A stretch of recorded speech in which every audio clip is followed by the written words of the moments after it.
People hate me. People fear me.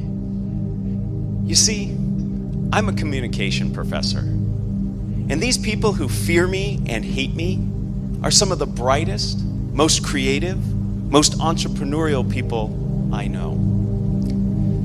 I wield a tool, and that tool I wield is what makes them fear and despise me. As a professor, I have the ability to do what's called cold calling. That's where I look at a student and say, what do you think? What do you feel about what we just discussed? How does this impact you? And this causes panic. Not just for my students, but for everybody. That moment where we are called upon to speak articulately, can we do it? Now, rest assured, I never cold call on my students. I think it's rude, and I know it's hard.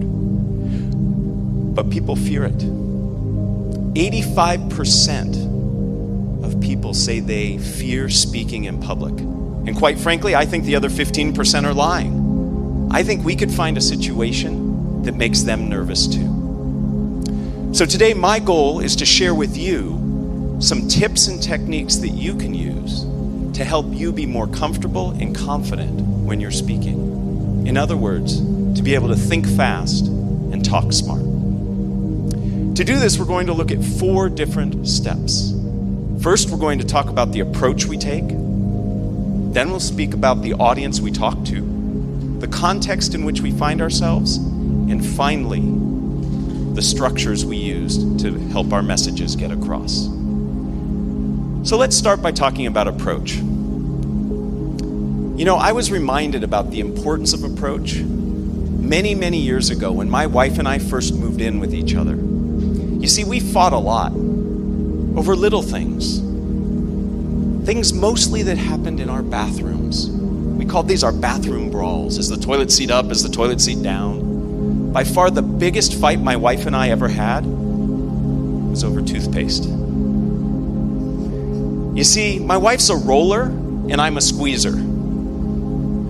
And all of you out there who are rollers, I appreciate the fine artwork you create out of your toothpaste. But you know that the most awful thing that can happen to you is to have a squeezer come by and ruin all that effort you've put in. But to me, getting toothpaste out of a toothpaste tube is an act of aggression. I feel powerful in the morning and the evening.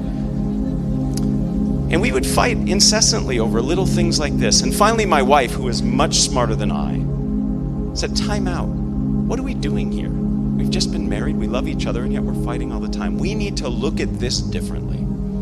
And as soon as we started looking at our bathroom brawls as opportunities to learn about each other, to make concessions, to collaborate, things changed. And I'm happy to say, after 15 years of marriage, we no longer fight over toothpaste.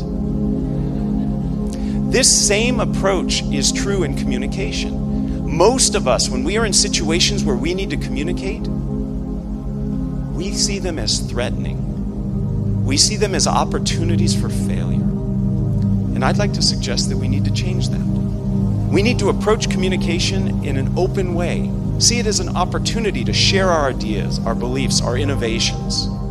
And when we take a perspective of openness, all of a sudden something that we dread becomes something that we embrace.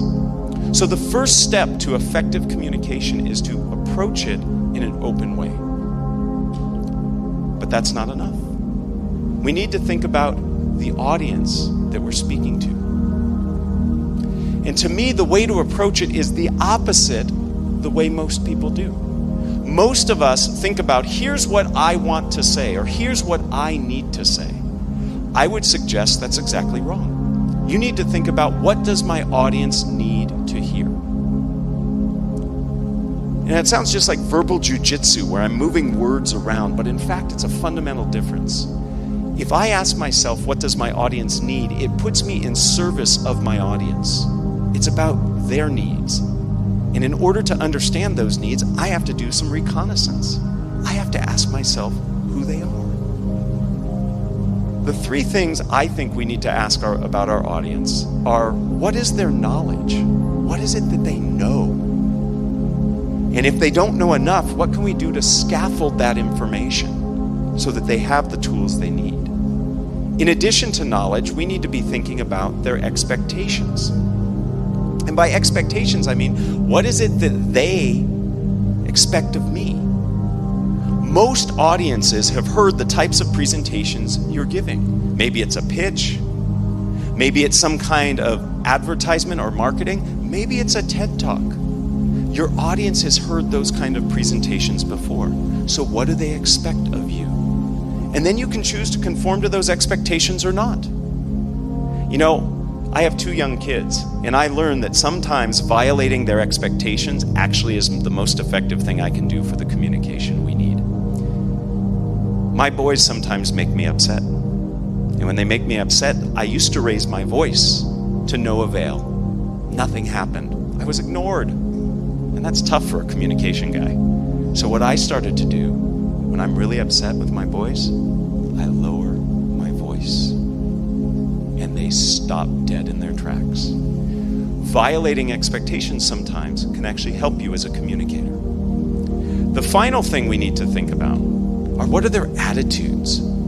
The way you approach your communication is influenced by what your audience thinks about what you're talking on. Are they in favor of it? Are they against it? Are they hesitant, agnostic? Those are the things you need to be asking yourself when you communicate. So we need to appreciate our audience. When my older child was in kindergarten, I volunteered. I came into his classroom. The teacher had to leave to take a call or something, and I was in charge of an art project. Oh, was that a mistake? The kids were running around. I was saying, oh, stop this, Johnny, Sally, stop doing that. Nobody listened. The Yoda-like teacher returned, saw the chaos that had ensued in her brief absence, and simply looked at the children and started rewarding the positive behavior. Janet, she said, what a lovely way you've cleaned up your crayons. Samuel, thank you so much for walking with the scissors. The students stopped in their tracks, changed their behavior. I learned then that you need to understand your audience and what they need. And to this day, I try to apply those principles. I also learned that I could never teach elementary school students. If guilt and shame doesn't work, I can't teach them. So knowing your audience really matters. But beyond knowing your audience, you have to appreciate the context in which you speak. Whenever you speak, you are in a particular context. And to me, context comes in a bunch of different varieties. The first thing about context we need to think about is the time. What time of day are you communicating?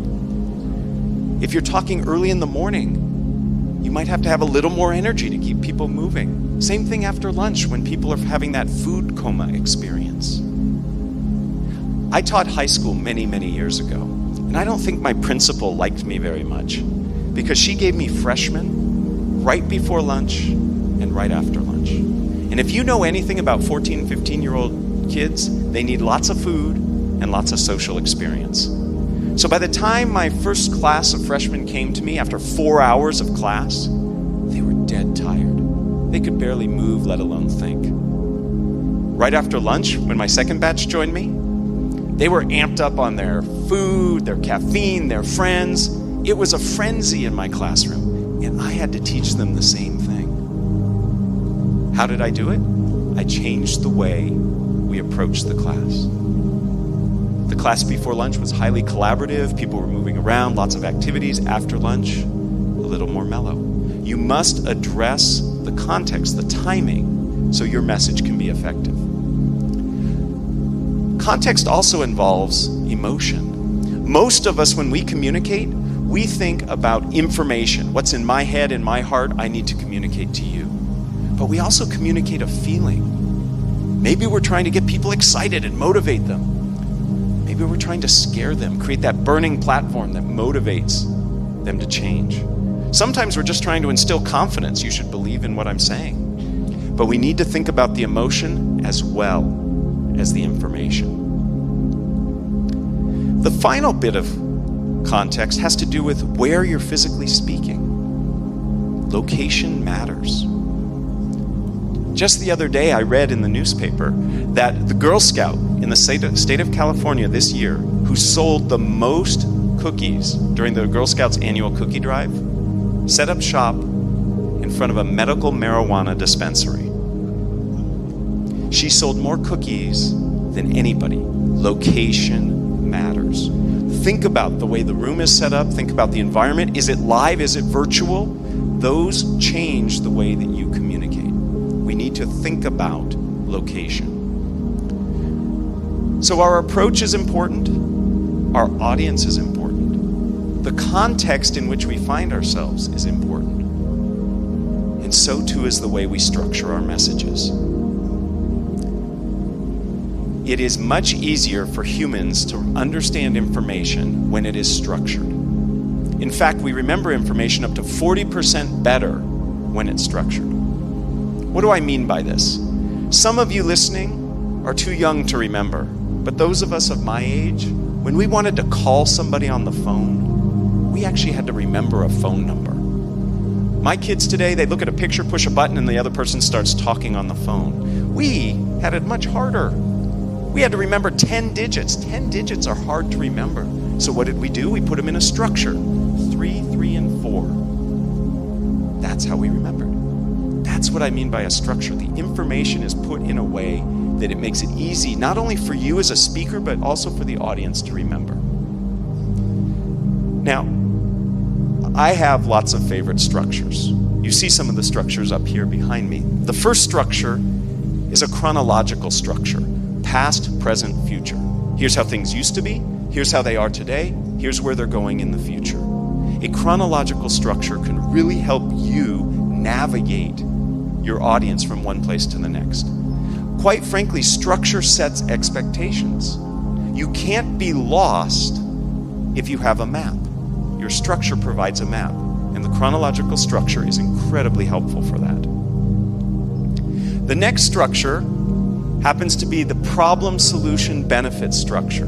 This is one of the most persuasive structures out there. You start by explaining what the issue is, you talk about how to solve it, and then the benefits to the people.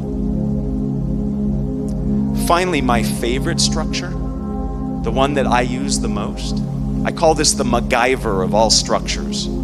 This can get you through any situation, is the what, so what, now what structure. You start by telling people what the issue is, you tell them why it's important in that so what step, and then you tell them what's next, what's coming. It's like a Swiss Army knife. You can use it in situations if you're teaching, you can use it if you are trying to motivate people, and you can use it even if you're introducing somebody. Change the what to a who, and you've got your introduction. Structure helps keep your audience together and in line. When I was an undergraduate, I was a tour guide. It was the highest paying job on campus, and boy, did I need money. I trained for 12 weeks to be a tour guide. I learned lots of interesting, some would say useless facts about my university. Thing they drilled into our heads besides how to walk backwards, which to this day I still can do in a straight line. The most important thing they taught us, they said above all else, to be a great tour guide at this institution is to never lose your audience. You are a bad tour guide if your tour group gets lost. The same is true when you're speaking. Structure keeps people together. We need structure.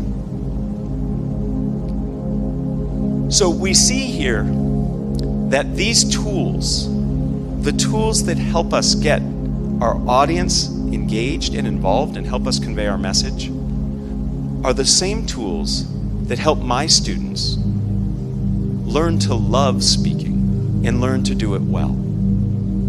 It's about the approach you take, the audience, the context, and the structure. Now, I'm always looking for examples of this to help people understand. And the other day I was eating breakfast and I looked across the table at my soy milk and I said, you know what? This is a great example. Think about it. Silk soy milk. Silk soy milk is targeted to a very specific audience. People who are interested in eating healthy, or people who are lactose intolerant. The name is a combination of the word soy and milk. Silk. It speaks to the audience's desire to have something rich, something expensive, something yummy. It's at a time and a context, in an environment. If you notice where you buy silk soy milk, it's next to other milk. That's not where it was originally. It used to be in the health food aisle. Now it's next to milk. They marketed it and boxed it the way milk is. The structure of the name is very compelling. Let's face it, they could have called it Moy, and nobody would have bought it, right? So if you get the message right and you communicate it effectively, you can make a big difference. So I want for you what I wish for all of my students. Bold communication that's confident and compelling. And I want for your message to echo long after you leave the room. And these are skills that are at your disposal. It just takes practice and a little bit of a positive approach. Thank you.